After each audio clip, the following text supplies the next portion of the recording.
Well, hey there, you guys. Welcome back to another episode of the podcast. I am your host, Janine Alley, and you are listening to Becoming the CEO of Your Life. And I feel like I have a little out of pocket episode for you today, something that I don't normally touch on or talk about, but I feel like is so important. And it is having female friends and the gift of female friendships in your life. I just spent the weekend in Olympia, Washington with my college roommates, and we had the most amazing time. It was just a really, really special weekend for me. I can't speak for everybody there, but it was really, really an amazing time. And over the last several years or so on the podcast and in my business, friendships have not been as big of a focus for me.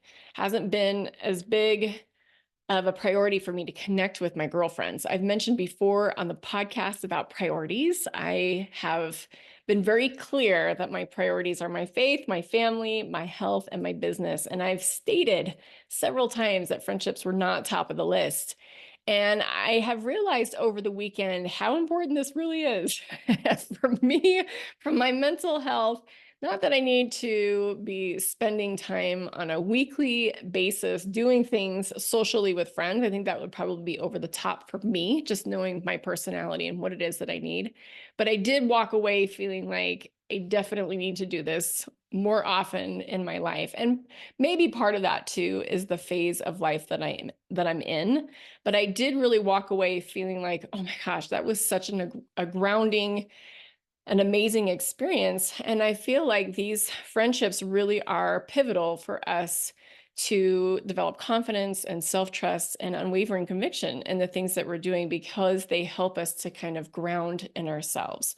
So this episode has felt a little bit more like a journal entry, like creating maybe something for my daughters to listen to at times. It does feel a lot more personal than other episodes. I feel a little bit different in that way. I'm not talking so much about coaching things. I'm talking more about life. And I'm sharing some of my reflections on this experience because I feel like I walked away feeling like we really do need people. We are social creatures. We need to have powerful and uplifting friendships and women who we hang out with that we leave feeling bolstered and feeling encouraged and feeling uplifted by. So in a way, I don't think social media has done us any favors with this because yeah, we're connected with people. I mean, I've seen updates on weddings and vacations and things like that, but we're connected to a highlight reel of someone's actual real life. And it's not real life, right? We need friendships to connect to what's real. And this requires being vulnerable, which I know for everybody is a challenge, right? Because we put ourselves out there, we could potentially be rejected by other people. And that feels scary for us. So, the spring for me, if you've been listening to the podcast over the last couple of episodes, has been a big period of transition for me with my kids and my business. And it was so good to be with people for me who've known me for years and years and years before all of that, before I was married, before I had children, before I started my business. And some of these women I talk to on a weekly basis, actually just one of them I talk to on a weekly basis. And one of them I haven't really talked to or connected with for over, oh my gosh, 26 years, 25 years at least. And so and then the others have been kind of in between, right? Sprinkled in between there. And I have seen all of them except the one. And I've gotten together with all of them, but we haven't all been together. And so it was kind of unique. It was really kind of a special experience to do that. All of these women are amazing. And they just kind of don't care about surfacey stuff that seems important sometimes on a day-to-day basis, right? We're all navigating life in similar ways. We've all had incredible joys and celebrations, and at the same time, disappointments and heartbreak. And so we were coming together and talking about all of it. And it was a take me back to my roots kind of trip. And it was something that I really needed. It was unlike any other experience that I've had in my life. I don't think so. I've never had a girls' trip experience quite like this one with this particular group of friends that I've known for such a long time. And of course, I love my family. My family is amazing. And I have other friends, but there's something really special about this particular group. And so I wanted to talk about some of the things that I learned from this and how I want to continue to cultivate these friendships moving on. And I want to encourage you to do the same thing. We need to find our footing, your grounding kind of people, and spend time with them and travel to them if necessary. Do what it takes to be with these people. And if you don't have friendships like this, I want to encourage you to start creating these kinds of friendships now so that you can have these get-togethers. Or I mean, if need be, if people move away from you, if they're not local people, that you have these kinds of people in your life. Okay, so these were some of my takeaways from my trip and why I felt like this was such a great experience for me. So these kinds of relationships help you to understand yourself better, right? You're in a space where you're kind of reflecting on strengths and weaknesses because you're listening to other people's stories and you're listening to just so many things that are deep. We were cooking together, we were hiking together, we were, all together in a space for 5 days. And being able to have those deep kind of conversations help us to see ourselves more clearly. Often these kinds of relationships serve as mirrors for ourselves. They're kind of reflecting back our true selves and helping us to identify areas for us to grow and areas where we already shine. This is really important for us to see, and I think these kinds of relationships help with that. We talked about challenges that we've experienced or are currently going through, and being with a group of people like that helps us to feel more connected to ourselves and less alone, of course, right? Creating a business for me has felt very isolating at times because I just show up to work at my house. I'm not being with people on a regular basis in meetings or rubbing shoulders with other adults or seeing people face to face and looking into people's eyes, right? That happens on Zoom, but it is not the same as being with people. Or if we are with people, a lot of times our conversations are fairly surfacey, right? It's just kind of the culture that we live in. We might pass somebody on the street. How you doing? I'm fine. Right? How's business or the kids? If they know you a little bit better, great. Sometimes it feels like a lie, right? But it's culturally unacceptable for us to really get into the nitty-gritty details of our lives. And subconsciously, I feel like these kinds of conversations create a closing off. At least that is what I have felt. And it was so refreshing for me. I can't really think of another word than that, to have or to be with people that I could be 100% honest with. I just felt my soul starting to open. And the only reason why I felt like I was so closed off is because of that contrast, because I could see a very distinct before the event, before the 5 days, and then after the 5 days. And it just felt so good to be seen. So of course I have coaches and I am in a group program. I have other friends, but sometimes we talk about business stuff, but time is usually limited. There's something magical about spending that kind of time with people. Like I said, on, doing the day-to-day stuff. We did yoga together. We stayed up late. We watched movies. We were outside. We were going to markets. And to be with people and to really listen with your heart and to have conversations and then kind of circle back to those conversations maybe hours later to finish because somebody got stuck on a tangent.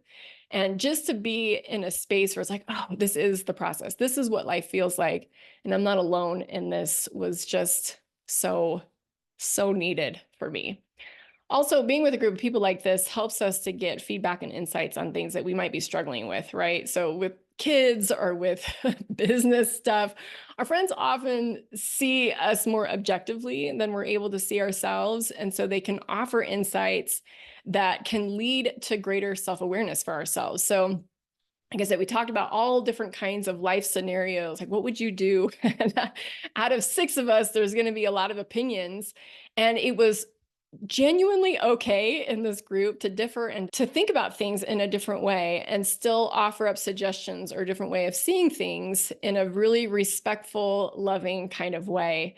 Even though we're all navigating similar cultural conditioning, it was awesome to have some different perspectives for things that felt weighty to me, or it felt like I was kind of stuck in this space, and to have somebody else come in and be like, well, what about this? And it was just awesome.